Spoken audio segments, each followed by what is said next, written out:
जोड़ों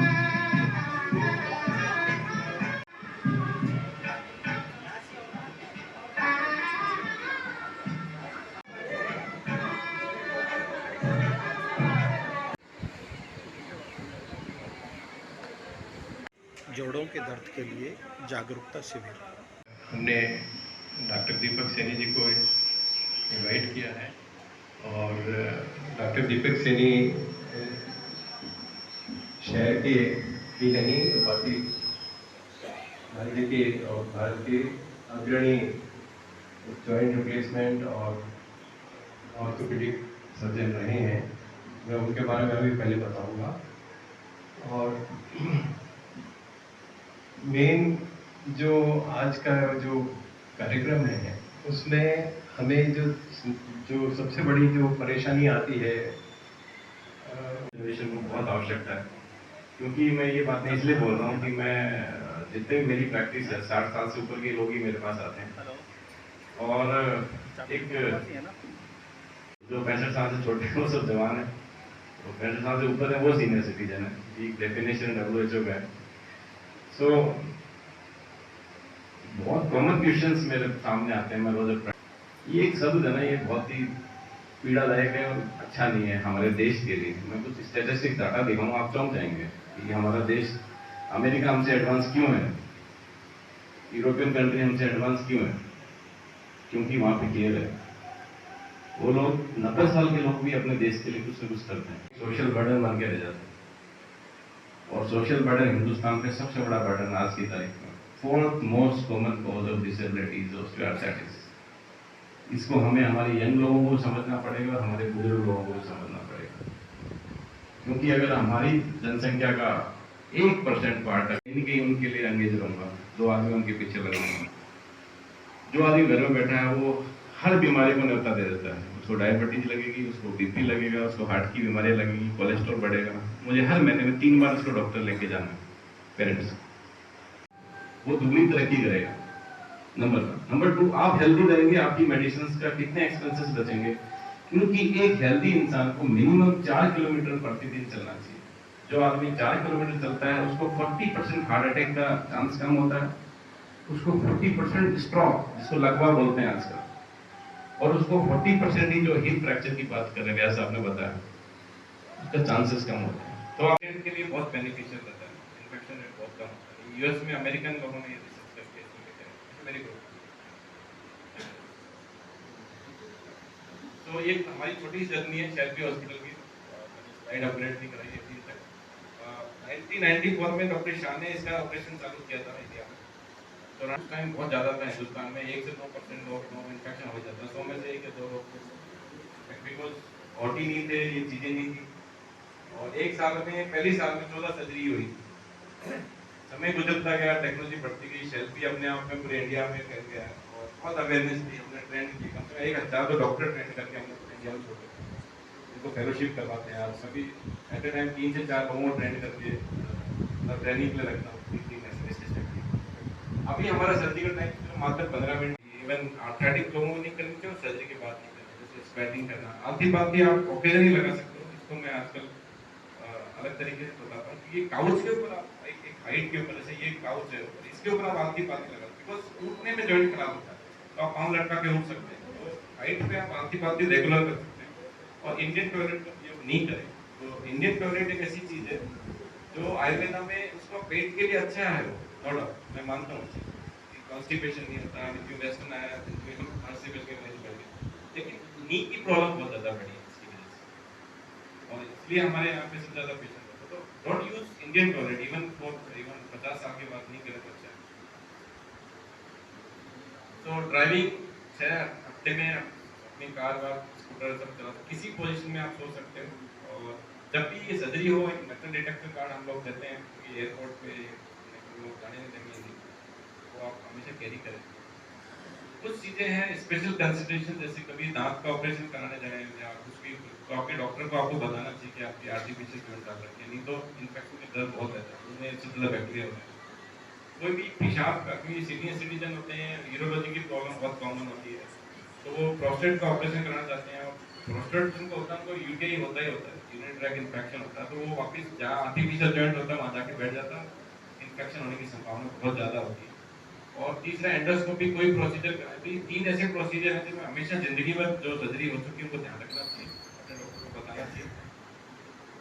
तो ये कुछ क्वेश्चन आंसर है, तो मैं यहाँ तो नहीं बताऊँ, आपसे ही आप बात करेंगे डिटेल में कि नी से संबंधित, हिप से संबंधित कोई भी क्वेश्चन, सर्जरी से संबंधित कोई भी क्वेश्चन हो तो आप डायरेक्ट बात करें, अच्छा रहेगा। इससे पहले एक चीज, इसमें हैवी मेटल्स होते हैं कि पाइपलाइन जो आती है वो लेड ऑक्साइड की पेंटिंग वाली आती है, आप साइंटिफिक लोग समझते हैं। बिसलपुर से यहाँ तक जो पानी आता है पाइपों के थ्रू आता है, जिनमें बहुत सारे हैवी मेटल्स मिल के आते हैं, तो उनको निकालने के लिए हमें आरओ की जरूरत नहीं है सर।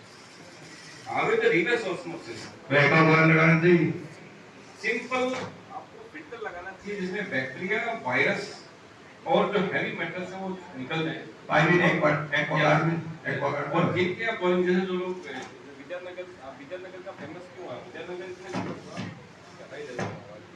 आवाज आ रही है, विद्यानगर बड़ी फेमस जगह थी, हिस्टोरिकल पार्ट है, आपने बताओ विद्यानगर ऐसे का डाटा है, पढ़िएगा, गूगल करके देखिएगा। उन्होंने बोला 500 टीडीएस तक का पानी आप डायरेक्ट कंज्यूम कर सकते हैं, अगर आपका पानी अच्छा है, आपकी डायरेक्ट बोरिंग से आ रहा है तो उसमें आपको आरओ मत लगाइए। बिशनपुर वालों को तो बिल्कुल भी आरओ नहीं लगाना चाहिए, दिस इज रॉन्ग एक्चुअली। हाँ, एक्वागार्ड फिल्टर तो आपको लगाना पड़ेगा, नहीं तो बीमार हो जाएंगे, बैक्टीरिया वायरस में पूरा इम्प्योर वाटर आता है। एक आपने कहा कोई स्टेप्स चढ़ने उतरने में जो है ना और आदमी फिट रहता है सर, स्टेज चढ़ने में कभी घुटना खराब नहीं होता, उतरने में खराब होता है, इसलिए उतरते समय आप ध्यान रखिएगा, रेलिंग पकड़ के आराम से उतरिएगा, चढ़ने में कभी घुटना खराब नहीं। देखिए पेशेंट फिट है, हार्ट अच्छा है, सब कुछ अच्छा है तो 100% सक्सेस। इम्पोर्टेंट चीज होती है कि ऐसी चीजों में high volume centre, high volume surgeon का रोल बहुत इंपॉर्टेंट होता है, जहाँ दिन रात काम होता है, वो लोगों को इतना नॉलेज होता है, सपोज उस पेशेंट को देख के पता नहीं कहाँ सर्जरी करनी है, कहाँ नहीं करनी है, ये चीज भी एक महत्वपूर्ण होती है एक सर्जन के लिए। सक्सेसफुल सर्जन वही होता है जो अपने मरीज को ना बोल सके, हाँ नहीं ना बोल सके, तो ना वही बोल सकता है जिसको तजुर्बा होता है। तो ये अलग अलग क्वालिटी के जो है कुछ लाख काम में लेते हैं या देखिए आजकल सारे जितने भी इम्प्लांट्स आ रहे हैं वो कोबाल्ट कम्यून के बने होते हैं और high flex implant. High flex का मतलब होता है कि आपका घुटने का जो मूवमेंट है वो 130 डिग्री के आसपास आ जाना चाहिए, 120 से प्लस, उसको हाई फ्लेक्स इम्प्लांट, राइट। तो जितनी भी कंपनियां हैं उनके जितने भी मॉडल्स हैं वो हाई फ्लेक्स ही आ रहे हैं। इसमें दो चीजें आती हैं, सरफेस सारा काम है कोफिशिएंट फ्रिक्शन, घर्षण का। एक आता है सीओसीआर पॉलिश्ड इम्प्लांट जो साधारण इम्प्लांट होता है, जो अपने नेशनल गवर्नमेंट ने अप्रूव कर रखा है एनपीपी के अंदर। दूसरा आता है टाइटेनियम पॉलिश्ड इम्प्लांट, उसका घर्षण और कम होता है, तो उसका फायदा इतना ही है कि उसकी लाइफ थोड़ी ज्यादा होती है as compare to routine implant. But routine implant में 20 साल आराम से चलते हैं, 10 साल 20 साल और चलेगा। एक जनरल भ्रांति है कि ऑपरेशन तो हो गया पर बाद में जो फिजियोथेरेपी का जो है वो उसकी क्वालिटी का रोल कितना इम्पोर्टेंट है, क्योंकि क्या होता है कि एक अच्छे डॉक्टर ने सर्जरी कर दी और उसके बाद में किसी कारण से डॉक्टर साहब के एरर ऑफ जजमेंट के कारण से या मेरे जान पहचान का है तो फिजियोथेरेपी अच्छी करता है, मैं उससे करवा लूँ क्या, ऐसे में डॉक्टर साहब जो है वो अपनी तरफ से मना नहीं कर सकते कि नहीं साहब आप मेरे वाले हैं फिजियोथेरेपी से ही कराइएगा। तो उसका रोल जो है एक अच्छे ऑपरेशन के बाद में एक पुअर फिजियोथेरेपी या पुअर पोस्ट फिजियोथेरेपी या फिजियोथेरेपी से भी कुछ कहा पर उसको आदमी ने ध्यान नहीं दिया या उसका नहीं किया, उसका कितना बड़ा रोल है? बहुत इम्पोर्टेंट। जैसे सर आपने जयपुर में बेस्ट सर्जन चुना, तो ये आपका ये राइट है, आप बेस्ट सर्जन चुने, सबसे इम्पोर्टेंट चीज। आप अपने शरीर को हर किसी को नहीं समझ सकते। अगर आपने खर्च किया और बेस्ट सर्जरी कराई है तो रिहैबिलिटेशन भी बेस्ट ही होना चाहिए।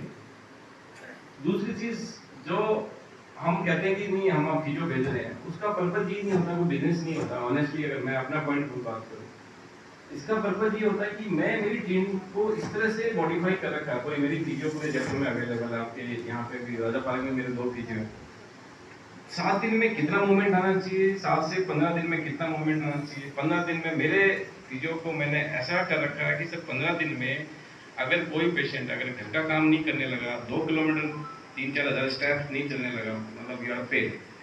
सो फिजियो का रोल उतना ही महत्वपूर्ण है जितना एक सर्जन का रोल है। सो आप हर किसी को, हाँ है तो उसको उस सर्जन से कम्युनिकेट कराइएगा।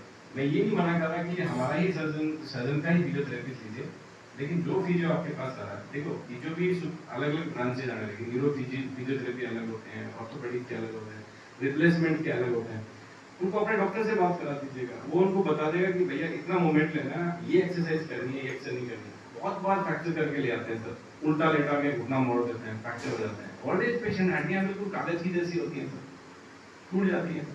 एक बार टूटा फिर सब गड़बड़ हो जाता है। तो फिजियो का रोल बहुत इंपॉर्टेंट है।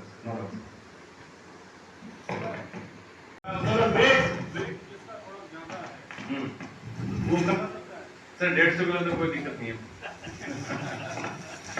मैंने हाईएस्ट 160 किलो किया है, हमारे जोधपुर के लोढ़ा साहब थे, बड़े फेमस हैं। 10 साल पहले किया था और आज भी दौड़ रहे हो। भगवान करे 10-20 साल और चाहिए। दूसरा सवाल ये है कि एज फैक्टर सर एज भी मैंने कहा ना, कोई लिमिट नहीं है। अगर आप एनेस्थीसिया पॉइंट ऑफ व्यू से फिट हो, मेरा हाईएस्ट एज 93 एज मैंने ऑपरेट किया सर, 93 साल में एक मथुरा के प्रोफेसर का ऑपरेशन किया। बस फिट तो थैंक यू। हाँ जी सर, मेरी मदर का हुआ है 7 साल पहले और मदर इन लॉ का भी हुआ है 6 साल पहले। तो मैं ये पूछना, नहीं देखो, नी की जो आर्थराइटिस भगवान ने जो जॉइंट दिए उनको हमने खराब किया वजन बढ़ाने के चक्कर में।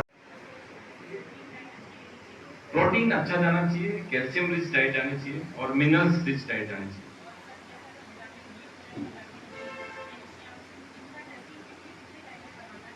देखिए टेस्टिंग तो हर 6 महीने बॉडी चेक, आपका एक बर्थडे फिक्स कर लो सब लोग, उसके ऊपर आपके हेल्थ चेकअप हो जाना चाहिए।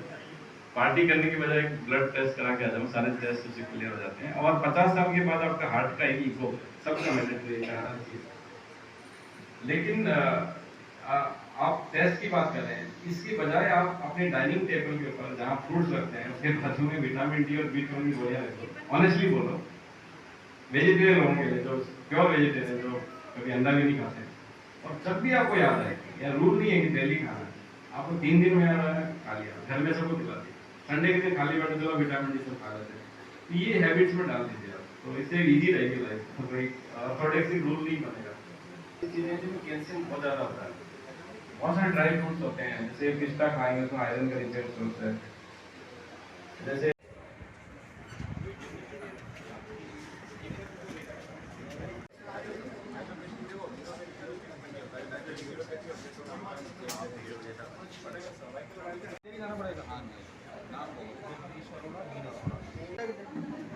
नाश्ता